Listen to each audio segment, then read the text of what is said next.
So we will finish our break. Try to take your seats.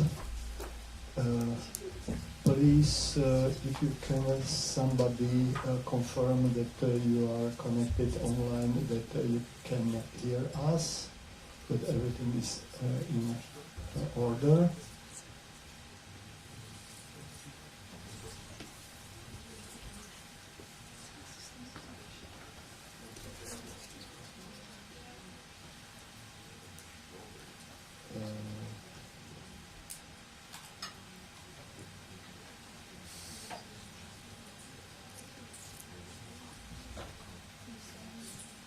Please, Samo Kocak, if you can hear us, try to tell something.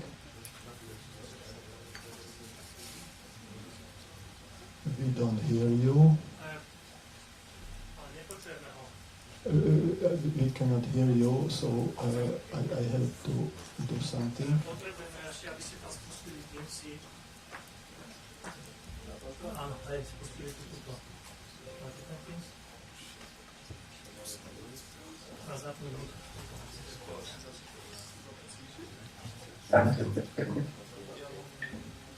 One, two, one, two. Áno, už je to všetko počuť. Dobre, super.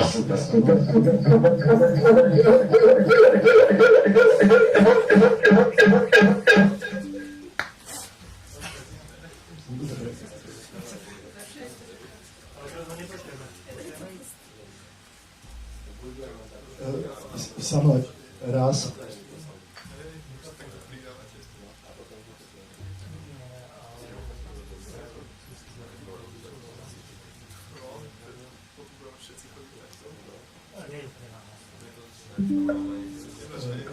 Samo skúste ešte niečo povedať.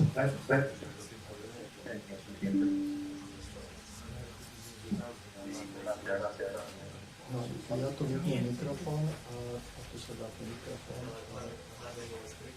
Aha, tu sa dá ten mikrofón. A ty tím musíš vypnúť mikrofón.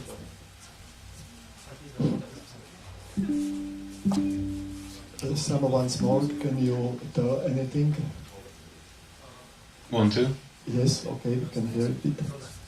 Okay, so due technological questions, we have to decide new alternatives for our meeting. So I want to introduce our two students from second class of graduate studies of visual effects.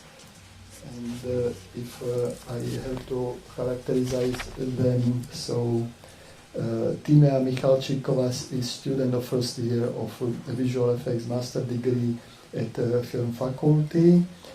Before that she was engaged in advertising, graphics and photography. Later she switched to 3D modeling at the bachelor's degree of studying film faculty. She currently works at the studio PFX as a compositor artist. She completed her bachelor's degree with the author's film Seasons. You can see it on our web page. And I will try to introduce also Patrik Sekáč. Patrik Sekáč is student digital graphics, studied digital graphics at the High School of Electrical Engineering in Trnava. Later he received a BC degree at the film faculty. Since 2012 he has been working with digital graphics, editing photos and videos in the film industry. He mainly works with compositing and color corrections. He cooperates with Slovak and foreign professional productions. In year 2021 he created a website for our festival, film Ačko Festival, at which his author's film Last Moments Before Fear won the award for visual effects creation. He currently works as a compositing artist in the studio PFX. So it is introduction, and now is time for our students to present their presentation. Okay, thank you. So, hello everyone. My name is Patrik Sakáč, and today, together with Tima Michalčíková, we are going to tell you more about visual effects in feature film. We noticed that more and more artists in our field are creating full CG films, which we totally understand. But we see the problem is that film crews don't have knowledge how to work with VFX artists, and that it's good to include them in the pre-production of the film or some project. But on the other side, even the artists don't know how to assemble their own film crew for the feature film. This problem is not only in short or student films with low budget, but also in professional productions. Filmmakers often try to avoid visual effects in the film, and this mindset robs them of a lot of great ideas. When the film ends up in VFX post-production, anyway, they wonder why it costs so much money. This might have been avoided if they had communicated with VFX artists the previous steps. That's why today we are going to tell you more about our experience with visual effects in feature film and some basic topics useful for both VFX artists and rest of the crew. So now I will tell some tips on how to do VFX in a movie. We will talk about what we did in movies at school. We want to show some mistakes and tips what to do when you're building a film with VFX and what you need to think about. Many of the things they do in VFX after all may not be good when you have to plan it and can complicate your job. Now we know that if you spend a lot of time on some effects, you won't have time to finish the film. These tips we want to say may not be good, but this is what we now know, and it gave us a lot of skills to do the effects. Okay, so in my very first year at school, I started to make a feature film with CG monsters and fire simulation. Of course, on the script and in the storyboard it looked beautiful. Even the shooting went smoothly, but it failed on the fact that I didn't have enough experience and time to render such visuals. So the first thing VFX artists should think about before making a film is what he is capable of doing and in what time. So somehow I survived the first year, and next year I decided to work with my classmate Tima. I told myself that now we have more time and more experiences together, so there's nothing to go wrong. This project was much bigger. We had production, camera, even almost the whole crew, but except for the director. We were trying to replace the role of the director. At the same time, we were doing visual effects, and that was the biggest mistake of the project. While we were thinking about the effects, the actor had no one to explain him properly what to do. My bachelor's film is called Last Moments Before Fear, and visualize the fear of a boy with dentophobia. This time I didn't forget the director, and it was excellent decision. The film featured effects such smooth transitions between environments, green screen to real footage replacements and CG environments and some various retouches. I successfully completed the project this time, but the problem was time management. Too many effects that I didn't pay enough attention to in preparation, and in the end they were done, but not in the quality I expected.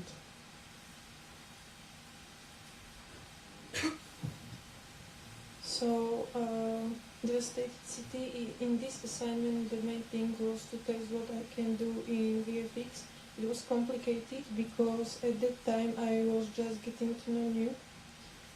Chibi was my second and difficult assignment because we had a big team on the set, and it couldn't happen that something was badly planned.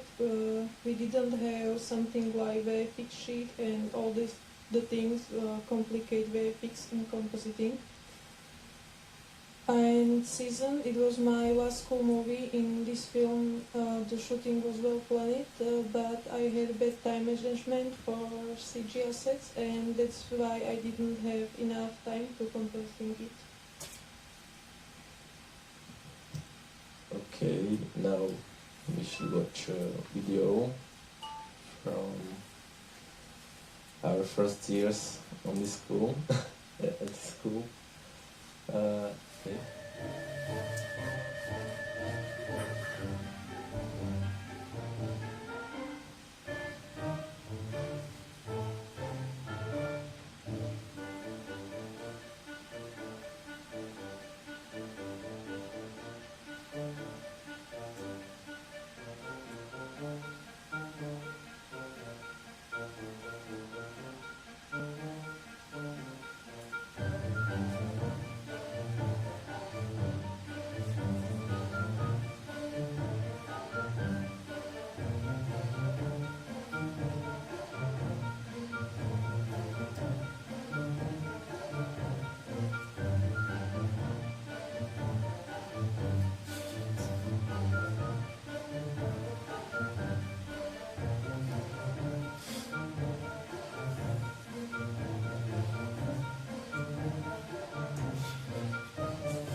Okay. In today's film production, the thinking is that if there is money for it, we'll bring in a VFX artist to the project. Most of the time, such a project ends up in a VFX post-production anyway, but without the VFX supervision, and therefore the shots are not prepared enough. And if the production didn't count on it, probably there is not enough time to work on it. So this process can sometimes be much more expensive than having one VFX artist to consult on set. Ideally, the director and scriptwriter will write the script and bring in a DOP and VFX artist to consult the shots one by one. The VFX supervisor should know how to execute the ideas efficiently, cheaply, and most importantly, beautifully. Some directors don't know how to work with VFX, and that's why communication is the most important part of pre-production. Of course, it's necessary for the VFX artist to be on set, and sometimes it's good if he is also there when shooting shots that don't have any effects. This is because the eye that retouches several mistakes in different shots every day can detect errors like that and can be fixed in seconds on set for free. But in post-production it might surprise the budget.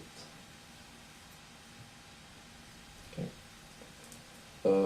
Next slide is about why it's good to have a VFX artist on set.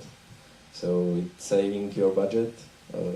He can offer new ideas, and he's collecting data from set like camera settings or VFX sheet, something like that. Yeah. So now I will tell something about CG asset. In most of the films I put some asset in the footage. I once put a little human called Chibi in a movie. The whole film was about Chibi, and in the second film I decided to put the mutant as the main asset again.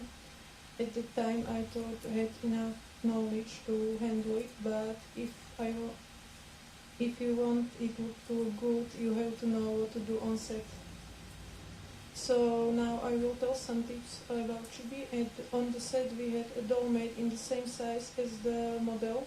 Each of us on the set know how big the Chibi was. This made filming and time on set much easier. This also saved us time in VFX because acting action was identical with the other Chibi. This could be used in shots when the chibi was standing and sitting still. In the scenes when the chibi was moving, it was difficult to explain how fast he was moving and how the chibi was going to move.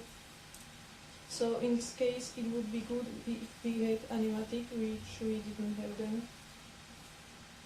We made the doll while planning the filming.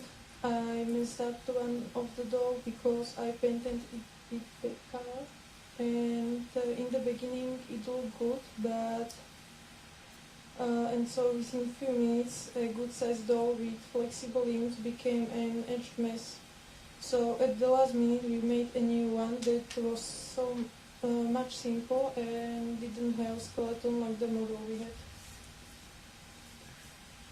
If it's possible, the doll should have the same skeleton as the asset.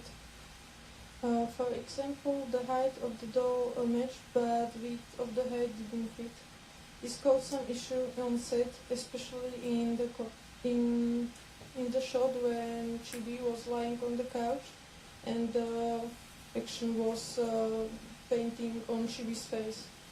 That didn't fit in compositing, and in the end it took a lot of fixing. So the doll on the set should match the added asset, especially in the section that comes in the contact with things on the scene. The doll on the set shouldn't be static if the asset is in motion, and the doll is ideal. If it's a little shiny, it helps us match light in the compositing. Okay, now let's talk about how actors and VFX elements work together. As movies and TV shows use more VFX, it's important for actors to know how to use them to create a believable performance. Before shooting, it's important to go over the scene with the actors and explain them to what exactly the VFX team will be adding. This includes explaining the location, the creatures or effects that will be added, and any other relevant details. The more specific the explanation is, the easier it will be for the actors to visualize and interact with the VFX elements. Once the actors understand what will be added, and it's important that they practice interacting with the VFX element. During the shoot, it's important to ensure that the actors know where the VFX elements will be added. This can be achieved by using markers, doll representing CG character as chibi, and storyboard. Finally, it's important to give actors feedback on their performances. This will allow them to make adjustments and ensure that their performances are properly aligned with the VFX elements. It's also important for the VFX team to review the footage and make sure everything works together seamlessly. In conclusion, coordinating actors with VFX elements requires careful planning and communication. by walking the actors through the scene, using visual aids on set, and providing feedback, it's possible to ensure that the final shot is compelling and seamless blend of live action and VFX.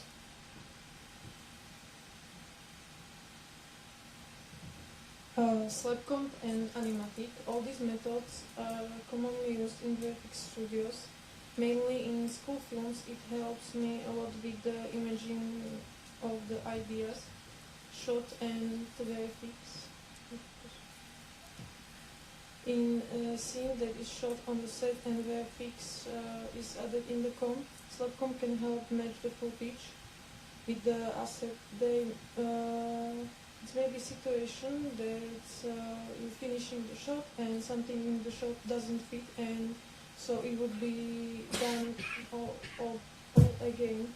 So it can be just adding one thing that completely changed the composition of the shot.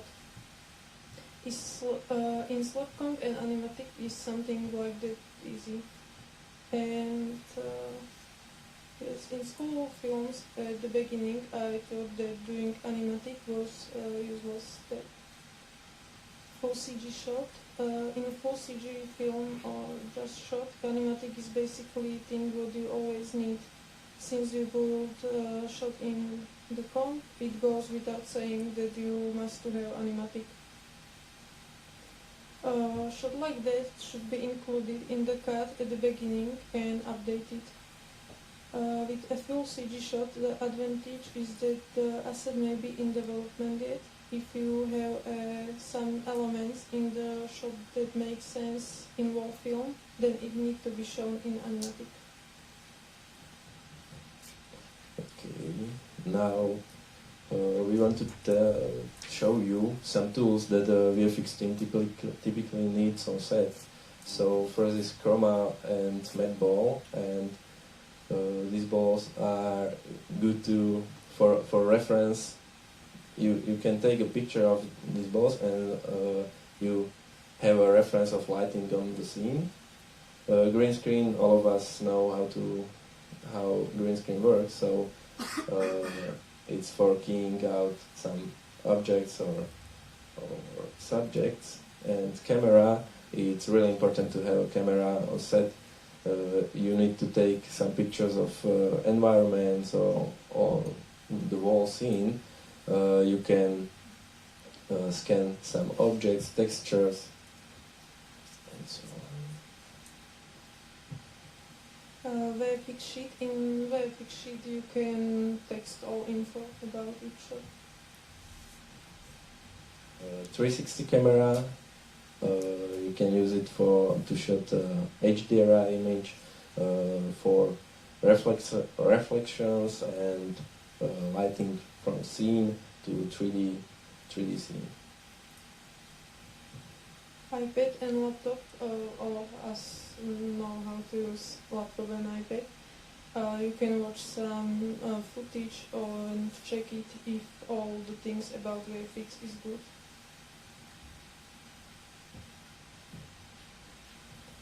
Okay, so color chart is for matching raw colors with real colors, raw footage.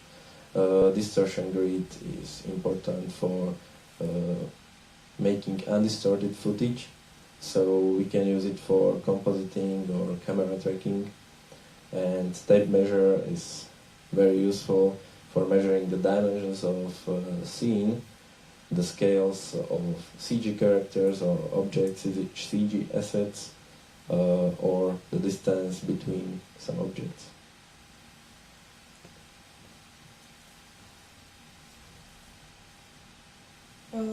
Okay, stems. It has many uses.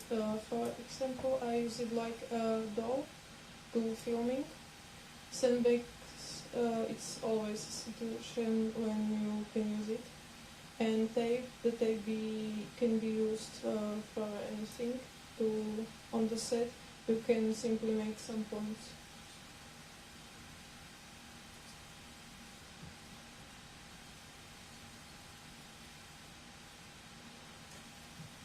Okay, now please let us to show you our show reels at the end.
Okay, thank you for listening. Do you have any questions? Thank you for presentation. And, now it's time for questions. Patrick Kulchar will put the first question. Okay, so you talked about time management too, and I wondered, you work in CG, and the one of the pains in CG is rendering. So I was wondering, do you think that real-time technology will ever replace totally the classical rendering that we use today? Yeah, I hope so, because it's really hard to. It's always its problem to solve this problem with rendering time, and I think it's on a good way because we can see virtual productions and so on. But I don't think it's now it's on the level that we can use it for the perfect production or high-end films, because it's really expensive for us, for Slovak film production. But I think in the future it will be much cheaper, and I hope we will use real-time rendering very soon. And Michal Pajta will ask. Well, I would like to ask if you have any more tips how to get a better performance out of an actor that's supposed to react to something that isn't in the set. If there are some ways to get a better interaction between him and the virtual world. Yeah. So at first, it's really important to have good communication with the actor and a director on set. The good actors can visualize somehow the unreal objects too. So it's really too important to have a good actor. And next tip for me, it would be good to have a virtual production that they can see everything around them, environment and objects to interact with, and he can live in the scene, not just with a green screen, but he can imagine. He don't need to imagine it.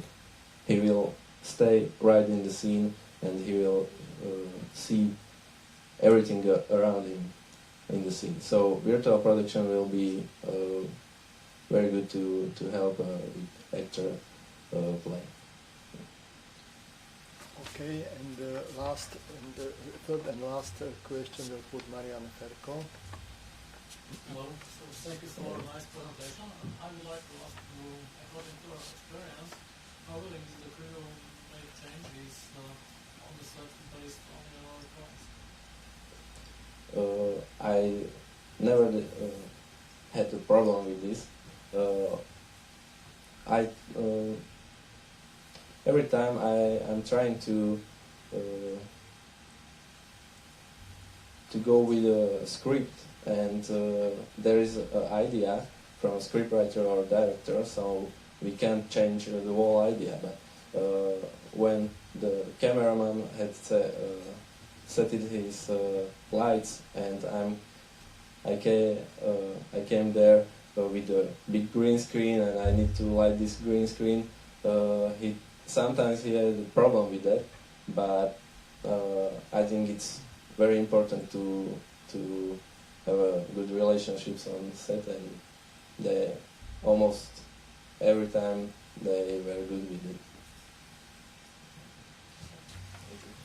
Okay, thank you.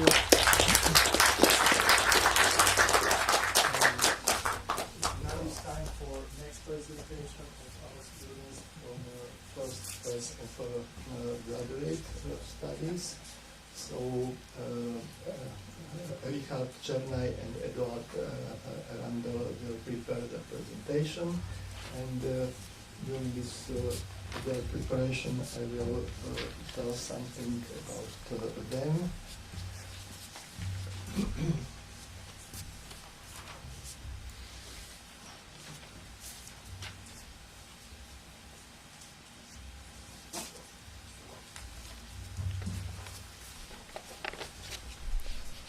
So Richard Černaj is a creator of visual effects and a student of the first year of the visual effects master degree at the film faculty VŠMO in Bratislava. He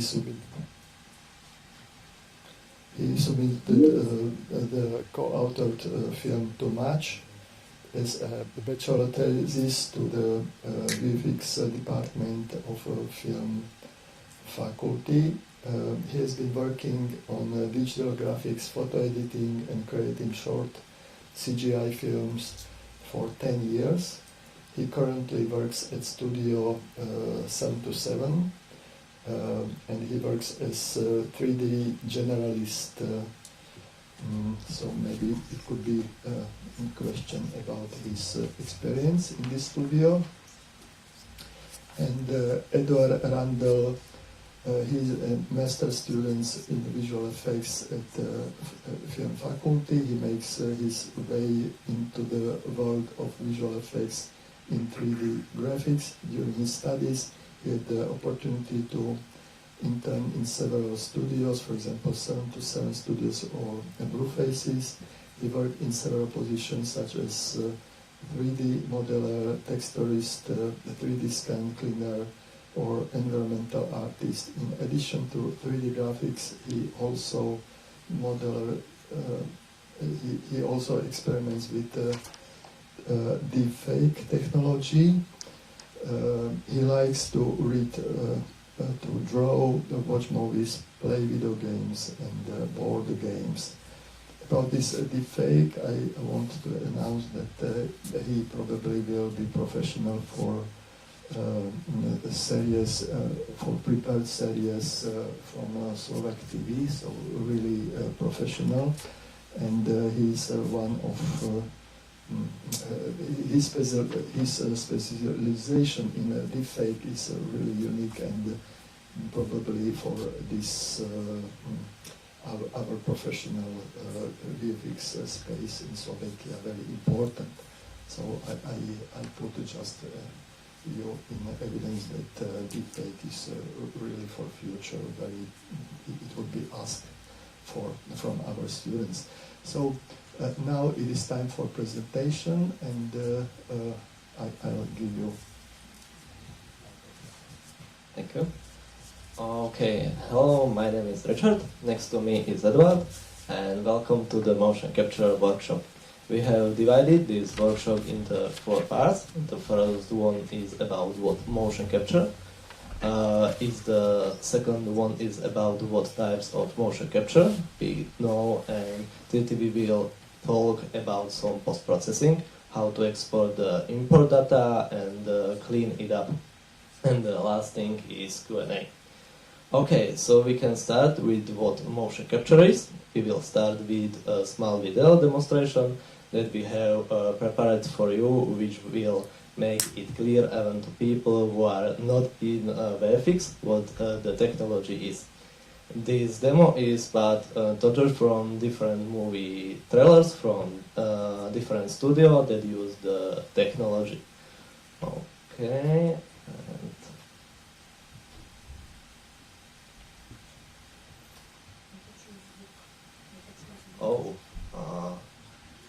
okay. For sure. Working? Yeah, it works now. Oh, okay. Hello, my name is Richard. Next to me is Edward, and welcome to the motion capture workshop. We have divided this workshop into 4 parts. The first one is about what motion capture is. The second one is about what types of motion capture we know, and we will talk about some post-processing, how to export the import data and clean it up. And last thing is Q&A. Okay, so we can start. Motion capture. We will start with small video demonstration that we have prepared for you, which will make it clear even to people who are not in VFX what the technology is. This demo is part from different movie trailers from different studios that use technology. Okay.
Okay, what is motion capture?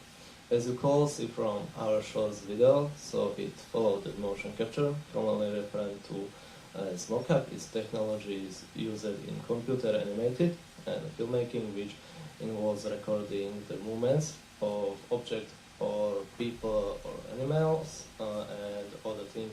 And thanks to this data, we can animate digital models.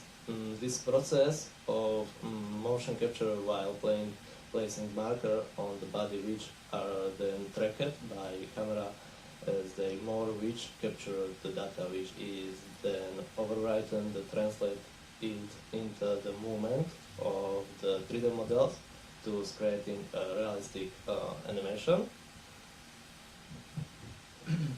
So motion sensing has been around for 10 years, and the first versions used electromechanical systems, so it were really expensive and difficult to use. But in recent years, the technology has moved on considerably, and nowadays it can be obtained at more affordable price or almost for free. This has made technology more accessible to a wider range of industry applications. Apart from the entertainment and sports, motion sensing is also used in the medical industry and robotics, cybernetics research, and the latest advancement is in virtual reality, such as metaverse and stuff like that. Okay. Yeah.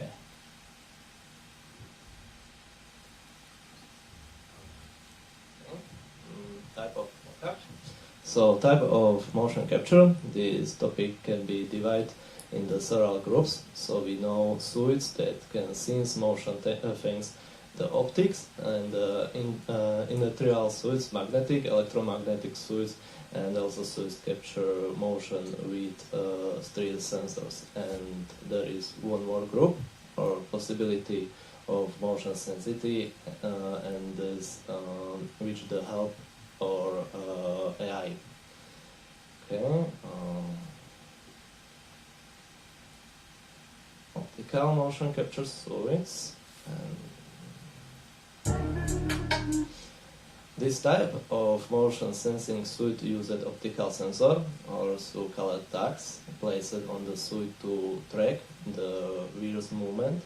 The sensors emit infrared light that is picked up by camera around the character or actor, which allows the software to accurately track and record their movement on the digital skeleton.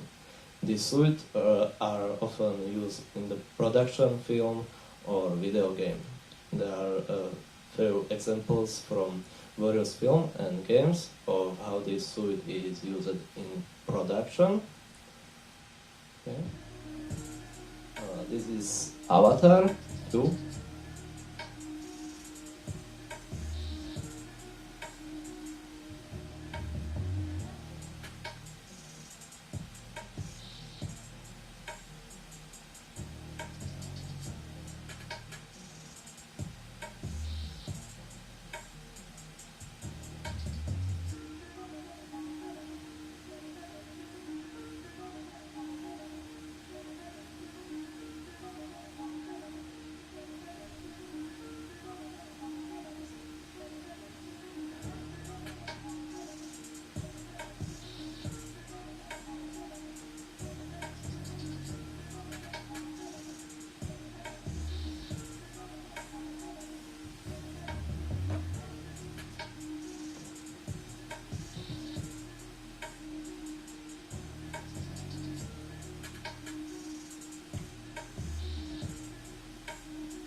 Okay, now we have inertial suits. So, okay. Oh, that's okay. Inertial motion sensing suits, also known as inertial measurement unit or MIU for short. The suit contains a number of small sensors, typically 17 to 27, that are attached to various parts of the body, including the head, torso, arms, and legs. These sensors consist of accelerometers, gyroscopes, and magnetometers, which together track the wearer's movement in three-dimensional space.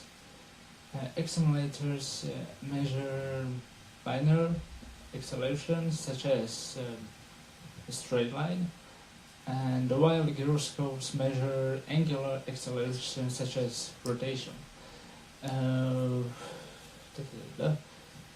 And then magnetometers are used to measure the Earth's magnetic field and determine the orientation of the suit relative to the planet's magnetic field. All this data is collected and sent to a computer which processes it and creates 3D animation of the user's movement. And the resulting animation can be used in a variety of applications, from films, video games, or even the scientific research. One of the main advantages of these suits is their portability and flexibility, unlike traditional motion capture systems, which requires a studio and often involve attaching tags to the body. These suits can be worn anywhere and require no external equipment, and this makes them ideal for motion capture in real-world environments. Another advantage is the price. Traditional motion capture systems can be expensive and require specialized equipment and personnel. These suits are more affordable and can be used by smaller studios or indie filmmakers or game developers. However, unlike optical ones, these suits are less accurate, and from this type of mocap I could mention a few known companies which are making these suits, such as Rococo, Optitrack, Norton, Shadow, or the best known, and this for us, as you can see, Nixon's. Motion capture by artificial intelligence, my favorite. As we know, so many people simply can't afford traditional motion capture like Optitrack, Xsense and stuff. That's why we'll now talk about aforementioned option that is almost for free. The aforementioned company, Rococo, recently unveiled its artificial intelligence that made motion sensing closer to the general public than ever before. Rococo AI uses machine learning, movements, no suits required, sensors or whatever, nothing. Reason why this method is almost for free is that Rococo has free subscription plans, free, plus and pro, and enterprise of course, but that's not for us. Starter plan is completely for free, up to 3 creators. You have unlimited cloud storage and you can export to all formats, skeleton and niche options. This plan is mainly for indie filmmakers, game developers, or just simply enthusiasts. Then you have $20 and $50 per creator. Then you can live stream to integrations plugins for Unity, Unreal Engine, Blender, Maya, Houdini, whatever. And enterprises, of course, simply individual conditions for big corporations, big fishes. This animation can be applied to a digital character or object in a variety of softwares, as I said. One of the benefits of using Rococo AI or Move AI, of course, is you can capture a wide range of movements and gestures, from subtle facial expression to full body actions. The software can also adjust for variation and lighting and other environment factors, so you can get pretty accurate motion capture data, even including in challenging conditions. Another advantage of using Rococo AI is you don't need, like I said, some complicated systems or of cameras and markers, or spend hours manually cleaning up the data. Instead, the artificial intelligence algorithms do much of work for you, allowing you to focus on more creative tasks like character design or animation.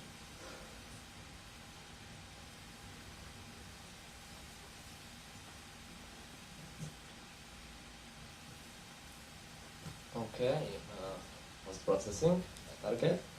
Retarget is the technology used to transfer motion data from one character to another.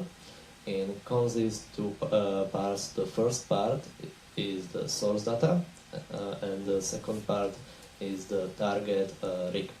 We have a short demonstration of how we did our character animated using the Houdini program. It doesn't matter what software you use, every 3D software has retarget options. Okay.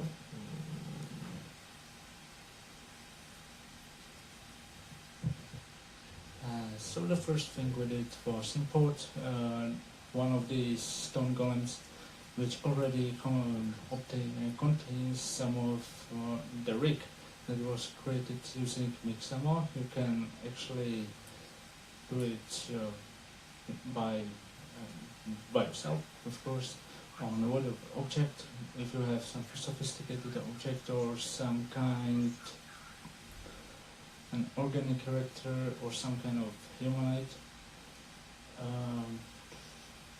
And if you just need a simple animation of the body, for example, some walking like this. Okay, it's freeze. Amazing. Okay, this presentation. Okay, it will be enough. Okay. Anyway. Okay, it will work or something.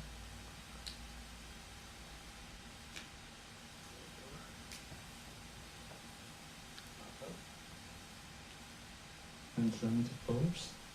And go on.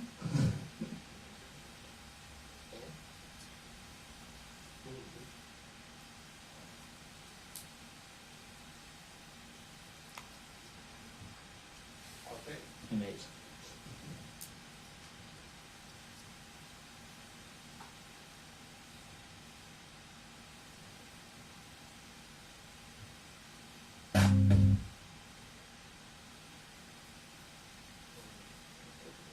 Meantime,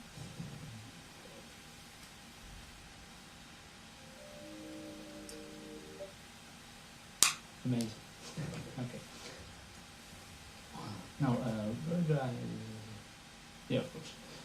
In the next node, we have imported data from Xsense for another motion capture suite. Then we'll check how the animation looks. And yeah. Then next step is we'll set the animation to T-pose, which is actually the basic pose for retargeting. And then we assign the joints from the motion capture to our character. And the green skeleton is motion capture data, and the blue skeleton, as you can see, is our character skeleton. Everything came together, and we got retargeting process. We did a check to see if everything was working, and as we can see, the data has been transferred to our character. So the next process that's done in this work is skinning. This process actually works so that when your character picks up some part of themselves, or either a leg or arm, or turns on their head, it can create something like a skin deformation. That is when our character lifts his arm, it can cause a deformation that is not natural, and that's what method this is used for. That remark where the animation or the rotation of the bones of our rig should end. Once that process is done, then where the bones are supposed to bend, where the animation boundary is, that's where the next part comes in, and that's cleaning up the image. Cleaning? Maybe?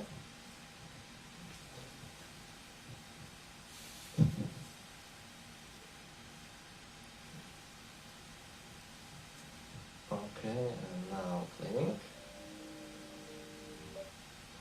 The mockup data, cleaning mockup data can be thought of as removing unweighted noise and various motion artifacts that arise during the production process. Cleaning can be done either manually or by using various automatic tools and plugins depending on the software. We will demonstration how to clean manually. Okay. Manually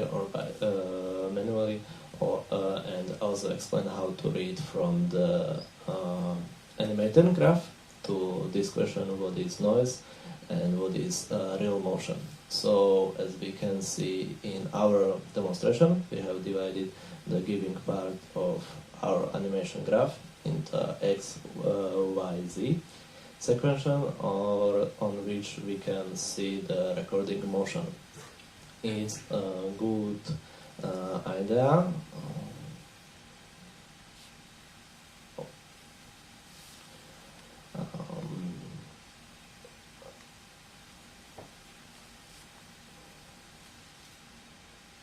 It's a good idea to turn on the character preview, as we so we know if it the data or if it's international motion. We can recognize this noise or various artifact by seeing irregular walls on the graph that look like they have too much bones. We give this flow or errors while we remove turn or move points of the curve. By doing this, we get rid of the errors and clean up the animation. This process is quickly luxury, so we recommended that you put on some series of music while you do it.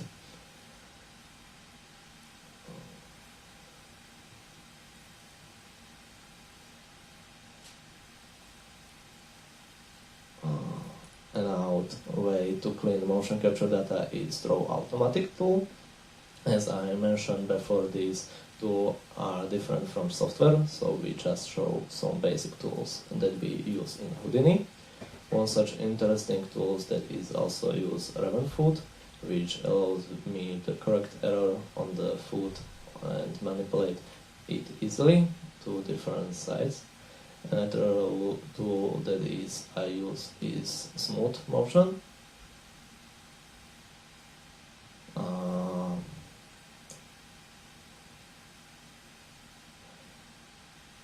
Which help to smooth the data and reduce noise in the animated, but I use it which counts due to the fact that it can smooth the data that is needed.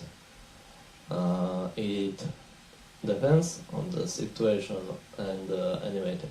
Houdini has other powerful tools that can help, but these are the ones that I use it most often and I have experience. My mouse is... I was lost. What is better? In this workshop we all called her different possibilities of how you can sense the movement, and we also tried two options, namely the immaterial suite, which was Xsense, and as second option we used AI, which thanks to the recording can replace it and animated a skeleton that we can use. Okay.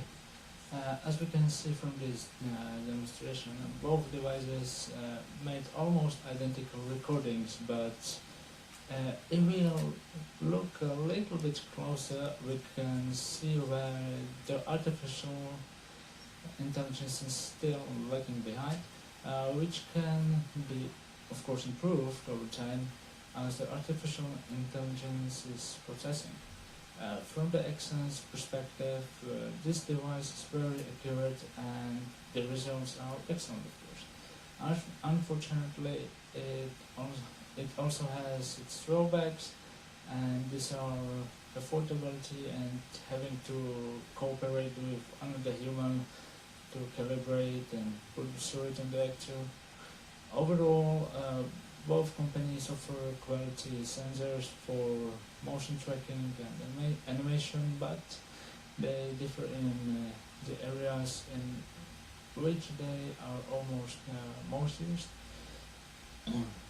If you are looking for sensors with high accuracy and durability for industrial applications or something, Xsense may be a better choice for you.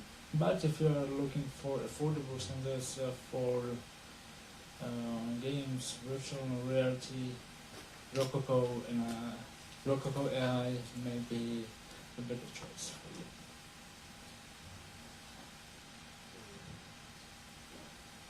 And I guess this is the end of the presentation and Q&A. Please ask me. Okay, thank you.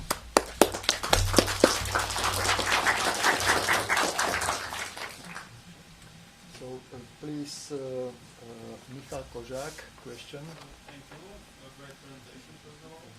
And I would like to ask about those deepfakes. What are the current applications or use cases of deepfakes in the film industry? In film industry, I don't know, but I personally use deepface live and deepface lab. Difference between these two are in deepface live you can actually attach pre-trained AI on the actor or on yourself. There is kind of Reef, Joker, Angel naturally, or whatever. But in Deepface Lab, what is a software that are using for most of the deepfake you can see online. For example, I don't know, on YouTube you can see Tom Cruise, Andrew Keanu,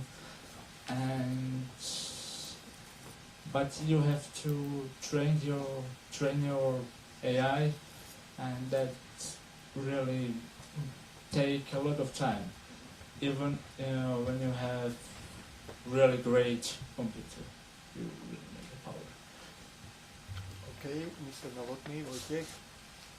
I would like to ask, since the technology is evolving so fast and becomes more accessible and more, so where do you guys see the technology in, let's say, 5 years or 10 years?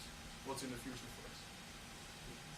Well, my personal opinion, I hope all the best for the artificial intelligence. So replace the motion capture or the deepfake. We should educate our society about this program, because you can't trust anything in these days. So yeah, we should be careful. Okay, Kimberly.